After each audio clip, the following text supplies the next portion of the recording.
Buongiorno, benvenuti a questa edizione del nostro TG. Vediamo insieme i principali titoli. Senza luce e senza acqua a Catania, cittadini esasperati, intere famiglie che da giorni vivono in condizioni insostenibili a causa dei continui distacchi di corrente elettrica che perdurano anche per 14 ore di fila. Si lamentano gli esercenti, problemi persino nei presidi ospedalieri. Ancora disagi per i viaggiatori all'aeroporto di Catania dopo l'incendio che domenica scorsa ha imposto la chiusura del Terminal A. Tra cancellazione e nuovi biglietti pagati a peso d'oro, adesso si teme per la stagione turistica. Lampedusa, nuova notte di sbarchi, il prefetto di Agrigento annuncia per ottobre un nuovo hotspot a Porto Empedocle. Messina diventa la città di Antonello, il famoso pittore del 400 è il protagonista di un brand per accompagnare la promozione turistica del capoluogo dello Stretto. A Catania il rapper napoletano Geolier infiamma gli animi dei giovanissimi alla Villa Bellini. Michele Guardì è il suo polentone nel libro che prende in giro la furbizia di noi meridionali. Calcio, da domani il Catania in ritiro a Zafferana, oggi amichevole del Palermo contro il Bologna.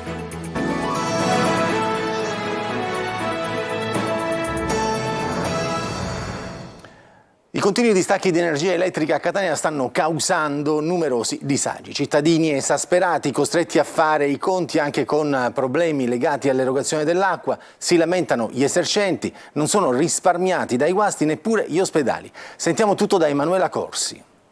Nel 2023 rimanere senza luce e senza acqua per così tanti giorni non credo sia una cosa normale.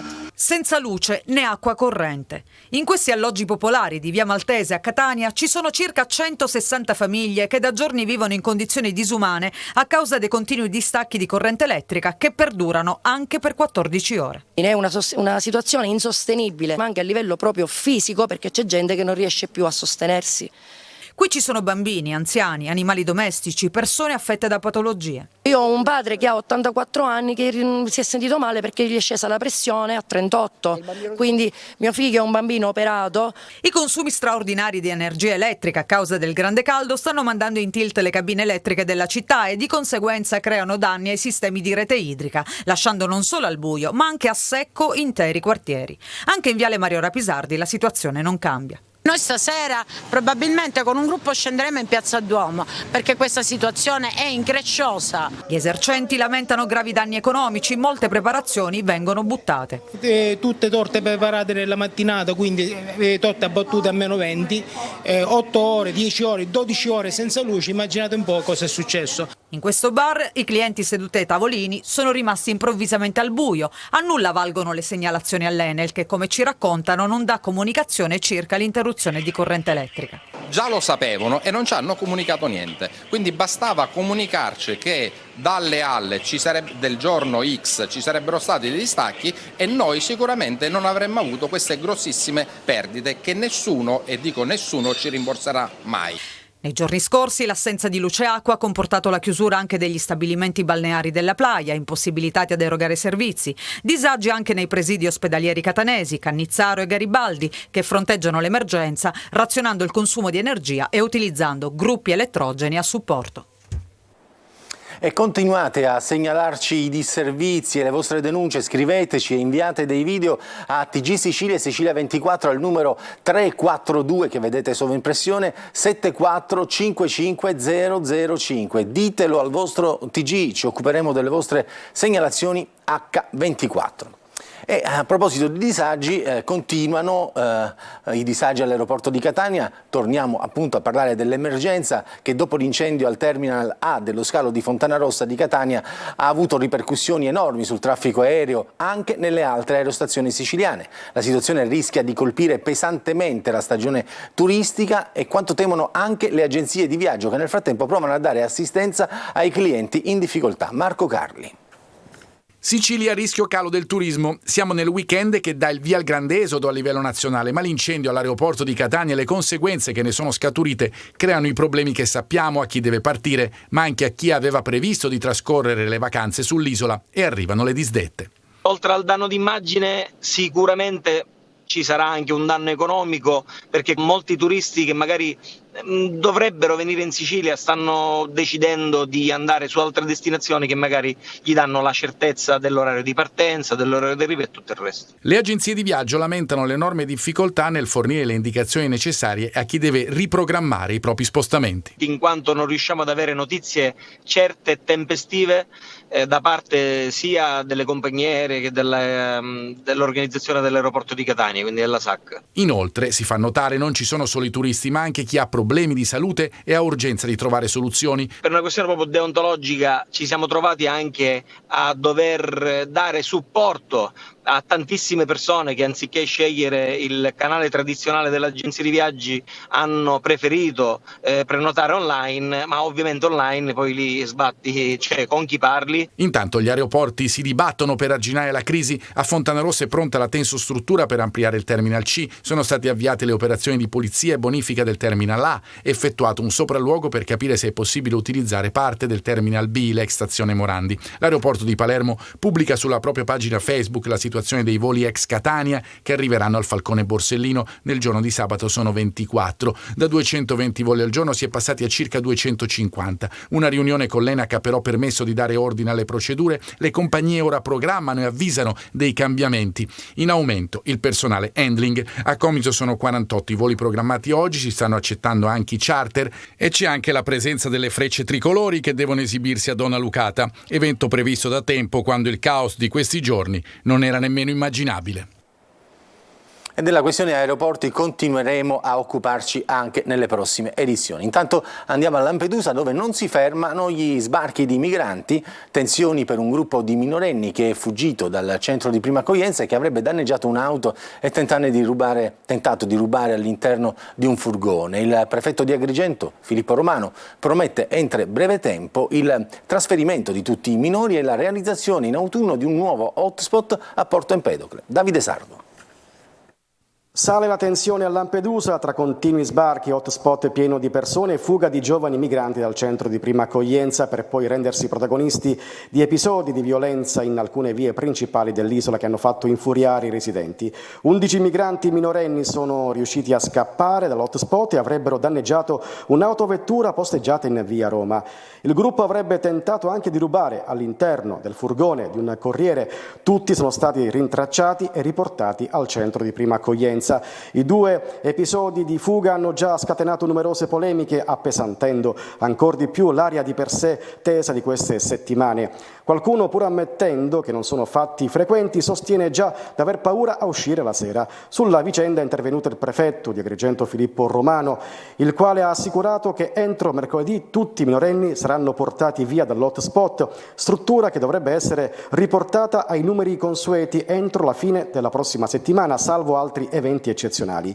Inoltre il prefetto Romano ha dichiarato che fra ottobre e novembre prossimi, sotto il caos, nell'ultima porzione dell'area portuale di Porto Empedocle, nascerà un nuovo hotspot che potrà ospitare 250 persone. Nel frattempo gli approdi si susseguono senza tregua, soprattutto nelle ore notturne e alle prime luci dell'alba. 7 barchini hanno portato sulla terraferma 266 migranti.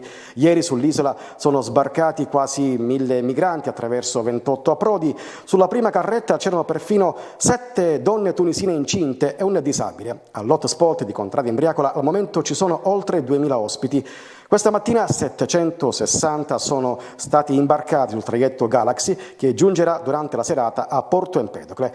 Intanto non sono terminati i problemi per i pescatori lampedusani. Il presidente del COGEPA, Consorzio dei Pescatori di Lampedusa, Salvatore Martello, denuncia il fermo dei pescherecci per 3 giorni a causa della mancanza di gasolio che è stato utilizzato dalle motovedette. A Mazzarino, nel Nisseno, i carabinieri hanno scoperto un camion intento a scaricare rifiuti in un'area di 1500 metri quadri. L'uomo alla guida del mezzo, accortosi di essere stato scoperto, ha tentato di fuggire a bordo del mezzo, ma è stato seguito dai carabinieri con l'ausilio di un elicottero, lo vedete nelle immagini, e successivamente bloccato dai colleghi allertati a terra. L'area e il mezzo utilizzato per il trasporto dei rifiuti sono stati sequestrati. Il proprietario del sito, un 53enne operaio, e il conducente del mezzo, un 36enne, sono stati deferiti alla Procura della Repubblica di Gela per smaltimento illecito di rifiuti e realizzazione di discarica abusiva. e 3 sanitari in servizio presso l'ospedale San Giovanni di Dio di Agrigento sono stati iscritti nel registro degli indagati dopo la morte di un uomo di 59 anni deceduto dopo un intervento chirurgico alle gambe. I familiari hanno presentato una denuncia e la procura ha aperto un'inchiesta. È stata sequestrata dai carabinieri la cartella clinica e il PM di turno ha fatto eseguire l'autopsia sull'uomo. Le ipotesi di reato sono omicidio colposo e responsabilità per morte colposa. L'uomo era stato ricoverato dopo essere caduto dalla moto, procurandosi alcune fratture alle gambe. E ci spostiamo a Palermo, strade e scuole inadeguate ai soggetti con disabilità. Di questo e di altro ha parlato oggi appunto a Palermo la ministra Alessandra Locatelli. Marco Gullà. Scuole e strade spesso in Sicilia non idonee a soggetti disabili, un tema sempre attuale soprattutto in città come a Palermo e Catania. Strade che sono dei veri e propri percorsi a ostacoli per i disabili, e poi ci sono le scuole, il più delle volte carenti sui servizi da offrire alle persone con disabilità.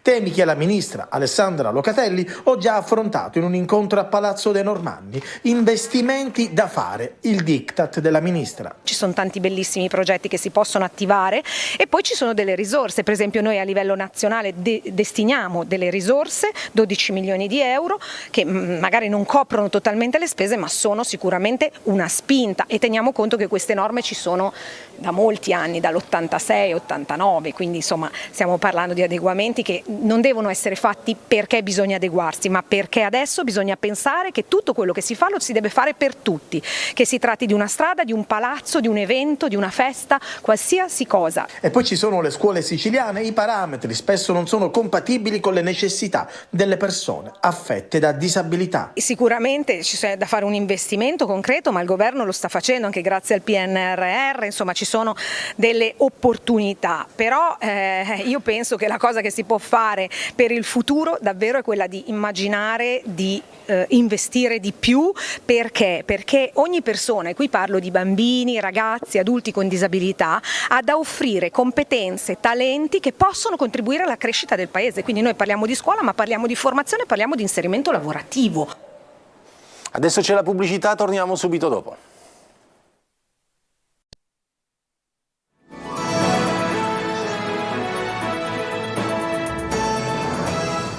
E rieccoci di rientro dalla pubblicità. Parliamo di uno dei principali pittori del Quattrocento, autore del famosissimo quadro dell'Annunziata. Ora Antonello da Messina diventa un vero e proprio brand per la città dello Stretto. Francesco Triolo. Messina diventa città di Antonello, un logo, un brand per accompagnare la promozione turistica del capoluogo dello Stretto. L'idea è nata nei mesi scorsi ed è stata sviluppata dall'assessore Enzo Caruso, ovvero rendere Messina una città identificabile anche per la sua offerta culturale. E quale migliore veicolatore poteva esserci se non l'artista più legato al nome della città? Io ritengo che il turismo debba avere delle solide basi culturali e questa città nel tempo è andata alla ricerca di una propria identità che penso che sia arrivato il momento si vada a focalizzare proprio su uno dei personaggi più importanti a cui questa città ha dato i natali, che è proprio Antonello da Messina, riconosciuto a livello universale. Il logo che rappresenterà Messina, scelto tra decine di proposte arrivate, è stato realizzato dalla messinese Sofia De Grazia, che ha rielaborato il polittico di San Gregorio, opera presente al Museo di Messina. Ma non è solo un investimento grafico, perché il Comune ha recuperato i fondi per realizzare nel quartiere di nascita dell'artista, proprio alle spalle dell'attuale museo regionale, un luogo identitario di Antonello, attorno al quale costruire un percorso che possa accompagnare i turisti nella visita di Messina con gli occhi di Antonello. Un luogo fisico che serve a ricordare e anche a riscoprire Antonello da Messina, che è un artista internazionale che proprio a Messina ha visto la sua grande attività e la sua identità. E nell'ambito della veicolazione del brand Messina legato ad Antonello c'è anche il dolce, le berrette rosse di Antonello. Lo ha ideato il maestro pasticcere Lillo Freni ed il primo ad assaggiarlo è stato proprio il sindaco Basile.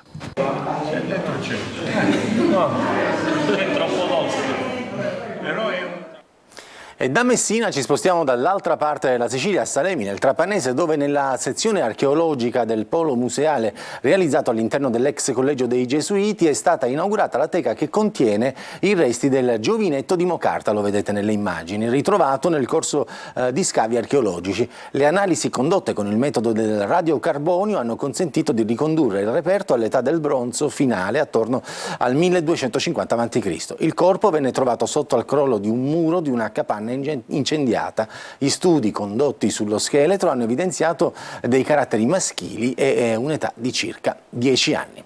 E adesso parliamo di spettacoli. Il nuovo pop napoletano di Geolier, protagonista ieri alla Villa Bellini di Catania per un altro appuntamento del Catania Summer Fest. Dopo i disordini del concerto di Palermo, Catania ha riconciliato il rapper da 1,5 miliardi di streaming con il suo pubblico siciliano. Eva Spampinato. Il calore di Catania ha riscattato l'invasione di palco palermitana che costrinse un paio di giorni fa il rapper Geolier ad interrompere il concerto ai cantieri culturali della Zisa. Nessun disordine per fortuna ieri alla Villa Bellini, ma tantissimo entusiasmo e il tutto esaurito per il rappresentante del neopop partenopeo che piace tanto alla generazione Z.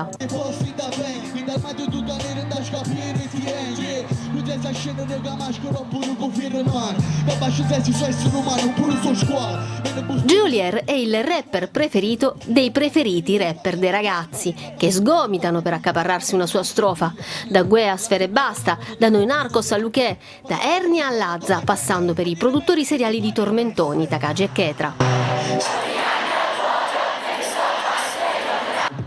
Il parere positivo della scena musicale sulle qualità liriche e umane di questo 23enne dal flow proteiforme è praticamente unanime. Ad oggi Geolier è una delle punte di diamante del rap game italiano.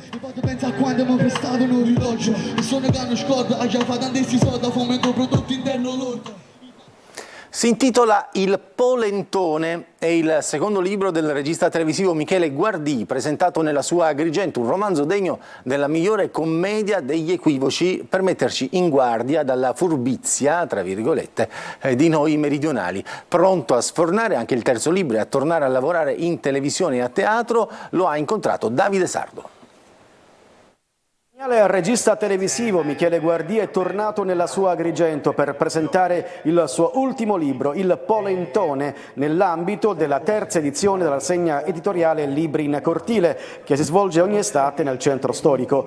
Dopo il successo di Femmineggia, Guardì torna a raccontare della sua Sicilia con un divertente e surreale romanzo degno della migliore commedia degli equivoci.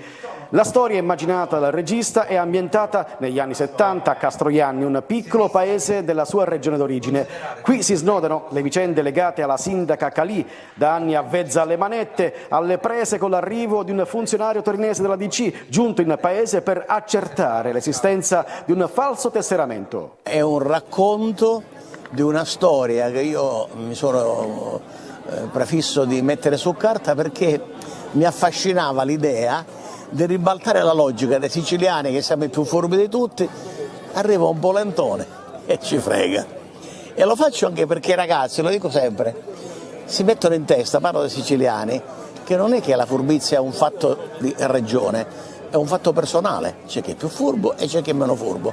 E quando arriva anche un polentone, che poi l'hai detto anche in maniera così affettuosa, quando arriva anche un polentone, quando dice un polentone arriva, il polentone ci può fregare e ci ha fregati. Ad ospitare l'evento culturale una piazza, luogo e termine lavorativo molto caro a Michele Guardì, piazza Santa Croce, che nel luglio del 66 fu sepolta da una frana. Ricorda un dramma che poteva essere una tragedia e che spesso questi personaggi non vengono ricordati grazie a un coraggioso, eroico cittadino normale che quella mattina ha visto che un palazzo si muoveva, anziché fuggire rischiando di restare travolto, cominciò a premere i pulsanti e a dire scappate, scappate, scappate. Vacanze agli sgoccioli per Michele Guardì, pronto a tornare al lavoro in televisione e a teatro. Sto preparando la nuova edizione dei Fatti Vostri, sto preparando il ritorno in teatro con la mia commedia su Tandoi, insomma non mi faccio mancare impegni. Michele Guardì sta anche finendo di scrivere il suo terzo libro, che dovrebbe uscire nel mese di maggio del 2024. Adesso c'è la pubblicità, torniamo per parlare di calcio.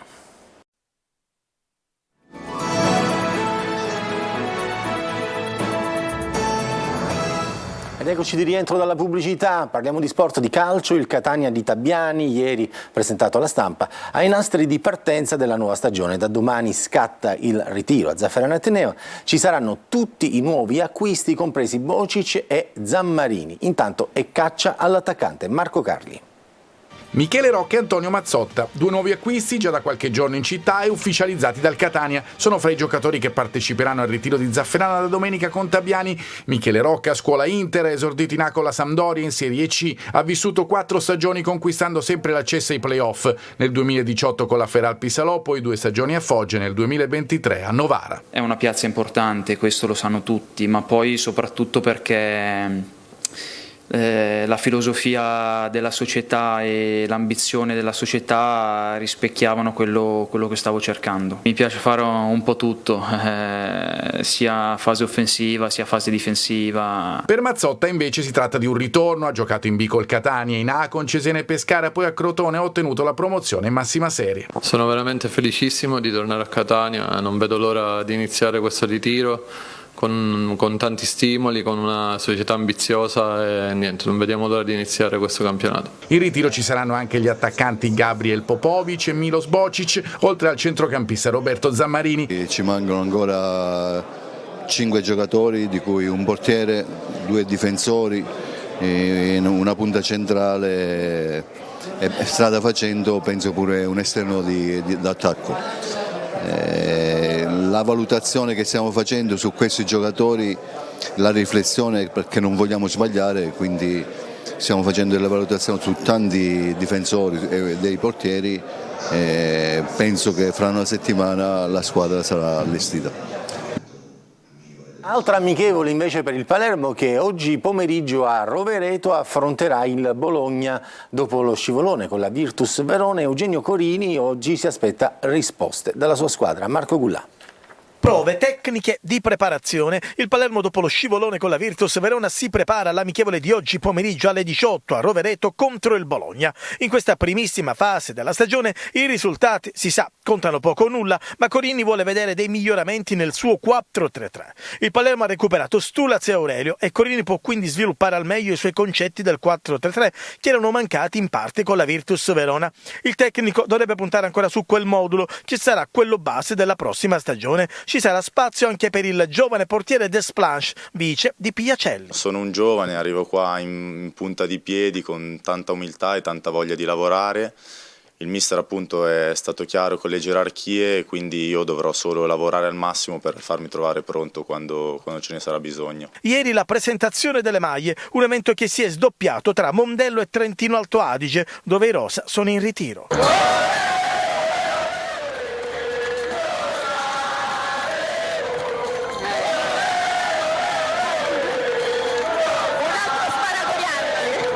Mercato, Palermo che prova ad accelerare per Di Chiara e Rivas della Regina, settimana prossima decisiva. E prima di chiudere una notizia che come azienda ci riguarda da vicino: è morto Santo Isaia, collaboratore storico di Antenna Sicilia e Telecolor, Radio Telecolor e Publi+. Tutti di noi siamo vicini alla famiglia Isaia in questo triste giorno. Grazie, il telegiornale finisce qui, torneremo più tardi con le prossime edizioni, vi auguro intanto un buon proseguimento di giornata.